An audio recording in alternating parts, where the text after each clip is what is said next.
She was the most beautiful woman in Europe, a free spirit trapped by the rigid demands of an empire.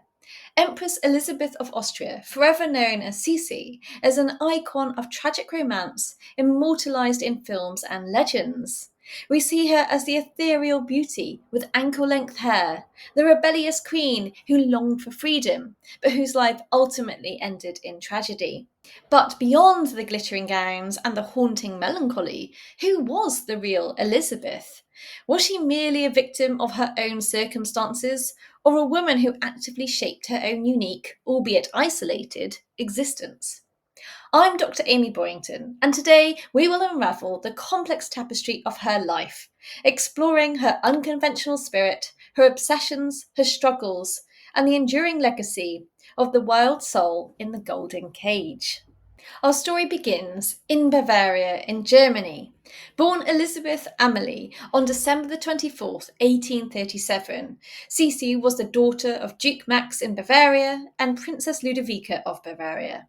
Unlike her royal cousins, Elizabeth's childhood was remarkably free and informal. Her father, Duke Max, was an eccentric bohemian character who preferred the countryside to court life, playing the zither and touring circuses. Her mother, Ludovica, while a strict Wittelsbach princess, allowed her children considerable freedom.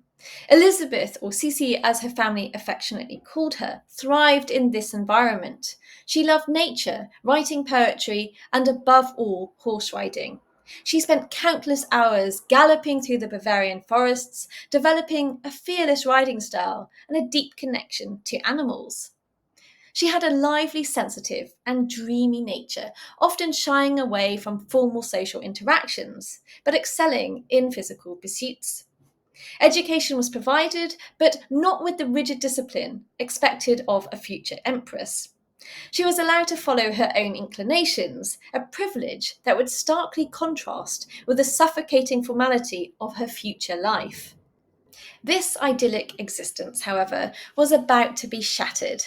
Destiny, in the form of a meticulously planned imperial marriage, was about to intervene, and Sisi, the free-spirited Bavarian girl, was utterly unprepared for the golden cage that awaited her. The stage for Elizabeth's fateful encounter was set in Ischl, the imperial summer residence, in August of 1853. The formidable Archduchess Sophie, Franz Joseph's mother and the true power behind the throne, had arranged for her son, the young Emperor Franz Joseph I, to meet his cousin, Helene, of Bavaria. Helene was considered the ideal match, pious, well-behaved, and perfectly suited to the rigid Habsburg court. Elizabeth, just 15 years old, accompanied her mother and sister purely as a chaperone. Of note is the fact that Archduchess Sophie was also Elizabeth's aunt, her mother's sister, and therefore the emperor was her first cousin. However, fate had other plans. When Franz Joseph met both sisters, his eyes immediately fell upon the vivacious, stunningly beautiful Sisi, rather than the intended Helene. He was captivated by her youthful charm and unconventional spirit. Against his mother's strenuous objections, Franz Joseph declared his unequivocal love and said, "Sisi or no one." This spontaneous decision, driven by genuine infatuation, sealed Elizabeth's destiny. The engagement was announced swiftly, and the preparations for the imperial wedding began. Elizabeth, overwhelmed and terrified by the prospect of such a grand life, reportedly cried herself to sleep, but she did like Franz Joseph. The wedding took place in Vienna on April the 24th, 1854, a spectacle of unparalleled splendour. The streets were adorned and the court donned their finest, but for Sisi, who was just 16 years old, it was a terrifying ordeal. Her groom was also very young, at the age of 23. The ceremony, conducted by the Archbishop of Vienna, with the assistance of numerous bishops, was marked by pomp and grandeur, including 15,000 candles and the firing of cannons. While Elizabeth's wedding dress is not fully documented, it is known that she wore a white silk gown and a lavish court train. Sisi had made her entrance into the Hofburg, the very heart of the Habsburg Empire, a young girl abruptly thrust into a world of ancient ritual, suffocating etiquette, and the immense burden of imperial expectation. The transition from the carefree Bavarian countryside to the formal court of Vienna was a brutal culture shock, and one that she never really truly overcame. Life as empress was a crushing weight on Elizabeth's free spirit. She was just a teenager after all. The Habsburg court was famously rigid, governed by 1,000 years of tradition, and presided over by the formidable Archduchess Sophie, her mother-in-law slash aunt, who was determined to mould Elizabeth into a proper, dutiful empress. Sophie controlled every aspect of Elizabeth's life, from her wardrobe to her daily schedule, and most painfully, her children. Elizabeth quickly became pregnant, a primary duty of an empress. Her first child, Archduchess Sophie, was born in 1855 when she was just 17 years old. Sophie was followed by Archduchess Gisela in 1856, and finally the much desired heir, Crown Prince Rudolf, was born in 1858. However, Elizabeth's mother-in-law, Archduchess Sophie, dictated how the children were raised, largely excluding Elizabeth from their upbringing. The children were placed in the care of imperial governesses, and Elizabeth was given limited access, particularly to Rudolf, whom Sophie deemed too important for his mother's soft influence. She was denied the natural bonds of motherhood, leading to a distant, almost formal connection with Sophie and Gisela. And the loss of her first daughter Sophie during a trip to Hungary in 1852 at just 2 years old was an absolutely devastating blow for Elizabeth, from which she never really recovered. She blamed herself for her daughter's death, and it deepened her depression and resentment towards court life and her mother-in-law, further isolating her from her remaining children. With Gisela, the relationship remained formal and somewhat cold, never truly thawing into warmth. Rudolf, however, being a male heir, was subjected to an even harsher militaristic upbringing, which Elizabeth passionately fought against, showing her protective instincts. But her efforts were often thwarted by her mother-in-law. This struggle gave her a stronger, though still strained, bond with Rudolf compared to Gisela. The golden cage of Hofburg for Elizabeth was a gilded prison, where her heart and her connection to her own children seemed constantly under siege. Feeling utterly powerless and trapped, Elizabeth began to rebel in ways she could control, through her personal life, her relentless pursuit of beauty, and her insatiable wanderlust. Her body became her domain, a canvas for perfection. Elizabeth's initial impact on Vienna was undeniable due to her striking physical beauty. From her youth into adulthood, she was considered the most beautiful woman in Europe, a reputation that only grew with time. She possessed a tall, slender, almost ethereal figure, coupled with an aristocratic grace honed by her passion for riding and exercise. Her most celebrated feature was her extraordinary ankle-length chestnut auburn hair, so thick it weighed heavily on her head, shimmering with copper highlights. Her large, expressive dark eyes, often described as melancholic or wistful, captivated all who met her gaze, framed by a delicate complexion and a perfectly sculpted nose. This almost mythical beauty, captured in countless portraits, became both her greatest asset and a relentless burden, transforming her into a living work of art that demanded constant, exacting perfection. Elizabeth's dedication to her appearance was legendary, bordering on obsession. Her most famous asset, her long, beautiful hair, required immense care, taking up to 3 hours a day to wash with a concoction of eggs and cognac, followed by an elaborate styling that could take another 2 hours. She employed her own hairdresser, who was forbidden to wear rings to prevent snagging a single strand. Each evening, her hair was spread over a white sheet as it was brushed for an hour to ensure no strands were lost, and any that were fell onto the sheet for collection and inspection. Elizabeth also maintained an incredibly slender figure, standing at 5 feet 8 inches but weighing only around 110 pounds. She also had a notoriously small waist of about 19 or less inches. She achieved her tiny waist through extreme tight lacing of her corsets.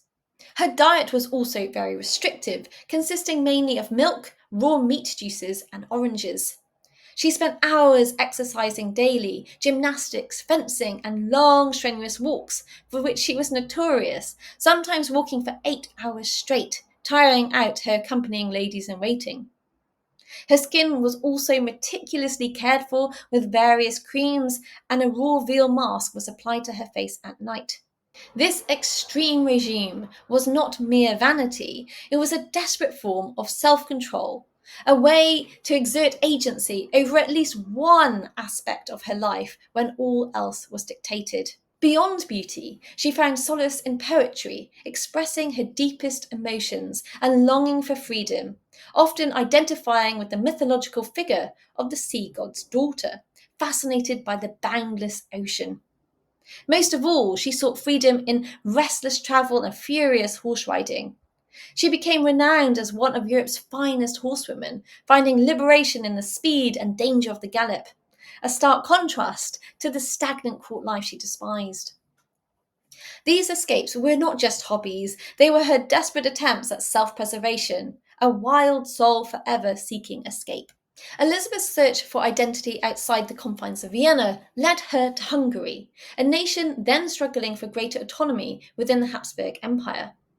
She felt a great connection to the proud, passionate Hungarian people. She diligently learned the difficult Hungarian language, immersed herself in its culture, and developed close relationships with leading Hungarian figures. Most notably, Count Gyula Andrassy, sorry if I mispronounced that, a dashing and influential statesman who became her trusted confidant. Their relationship, while purely platonic, was of course a source of constant gossip. Elizabeth used her unique position and the affection that her husband had for her to advocate for Hungarian independence. Her influence was crucial in achieving the Compromise of 1867, which created the Austro-Hungarian Dual Monarchy. This was arguably her most significant political achievement, a moment when her personal popularity directly translated into political impact. To celebrate, she and Franz Joseph were crowned King and Queen of Hungary in a magnificent ceremony in Budapest.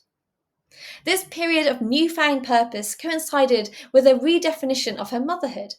In 1868, at the age of 30, she gave birth to her fourth and final child, Archduchess Marie Valerie. This time, determined to rectify the mistakes of her past, Elizabeth insisted on personally raising Marie Valerie away from the influence of her mother in law. Marie Valerie became the only child she was truly allowed to raise and love freely. Their bond was deep and affectionate, fulfilling Elizabeth's yearning for genuine maternal connection.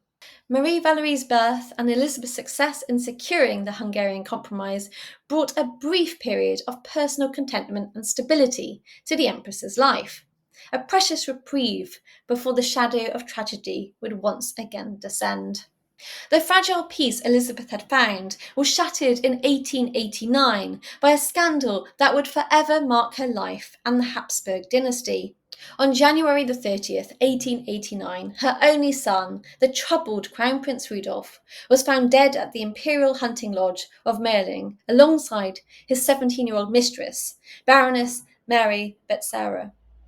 The official explanation was heart failure, but it was quickly revealed to be a suicide pact, likely orchestrated by Rudolf, who felt trapped by his marriage, political isolation, and personal demons. The death of Rudolf, the sensitive son with whom Elizabeth shared a complex but ultimately understanding bond, plunged the Empress into an even deeper and more permanent state of grief and despair. She felt a great sense of guilt, believing she had not done enough to save him from his inner torment and the pressures of his imperial role. From that day forward, Elizabeth largely abandoned all colour in her wardrobe, always wearing black mourning attire. Her already eccentric behaviour became more pronounced. She ceased appearing at court, becoming an increasingly reclusive and melancholic figure, a wandering queen perpetually seeking escape. Her travels also became more frantic, a desperate attempt to outrun her sorrow. She sailed the seas, visited remote islands, and sought out places where she could be anonymous, often using pseudonyms. The loss of Rudolf, the future of the dynasty, broke something fundamental within her, pushing her further into her own private world of poetry, exercise, and the constant search for oblivion. In her final years, Empress Elisabeth was a ghostly presence, shrouded in black, her face often hidden by veils or a fan, fiercely guarding her privacy. Her wanderings continued, often alone or with a minimal entourage, a testament to her deep-seated aversion to court life and her relentless pursuit of physical and mental freedom. She became increasingly detached from the affairs of state, pursuing psychological thoughts and her own private world of poetry and sorrow. And then, on September the 10th, 1898, while on one of her incognito trips in Geneva, Switzerland, fate, in the form of an anarchist, intervened with horrific swiftness. Luigi Lucchini, an Italian anarchist, had initially intended to assassinate Prince Philippe, Duke of Orleans. But when he learned that the Duke had already left Geneva, he targeted Elizabeth, simply because she was a high-profile royal. As Elizabeth and her lady-in-waiting walked along the shore of Lake Geneva to catch a steamer, the anarchist lunged at her, plunging a sharpened needle file directly into her heart. Incredibly, Elizabeth did not immediately realise the severity of her wound. The tightly laced corset she wore acted as a temporary tourniquet, preventing immediate bleeding. She actually stood up, continued walking, and boarded the boat, and even exchanged a few words. It was only when she suddenly collapsed on the deck that her companions discovered the tiny puncture wound. She died shortly after, at the age of 60, ironically achieving the ultimate freedom from her golden cage, but in the most brutal, stupid way imaginable. Her assassination shocked Europe, a chilling precursor to the violence that would engulf the continent decades later. And her husband, Franz Joseph, was absolutely devastated. He had forever loved Sisi, and he always wanted her to be happy, which is why he allowed her to go travelling as much as she wanted. I don't think he ever recovered from his loss. Empress Elisabeth remains one of history's most enigmatic and compelling figures. Her life was such a paradox. She was a celebrated beauty who loathed public scrutiny, a doting mother to one child but distant to others, an empress who despised court life, and a symbol of imperial power who yearned for personal freedom. Her legacy is deeply intertwined with the glittering yet ultimately fragile world of the Habsburg Empire. She defied convention, refusing to conform to the rigid expectations of her role, and she forged her own path, even if that was selfish at times. While her choices often brought her isolation and pain, they also secured her place in history, not just as a queen, but as a fascinating individual whose struggles with celebrity, duty, and personal liberty resonate even to this day. Thank you so much for joining me on this journey into the extraordinary life of Empress Elisabeth of Austria. If you found this exploration exciting and interesting, please like, share, and subscribe to my channel for more deep dives into the lives that shaped our world.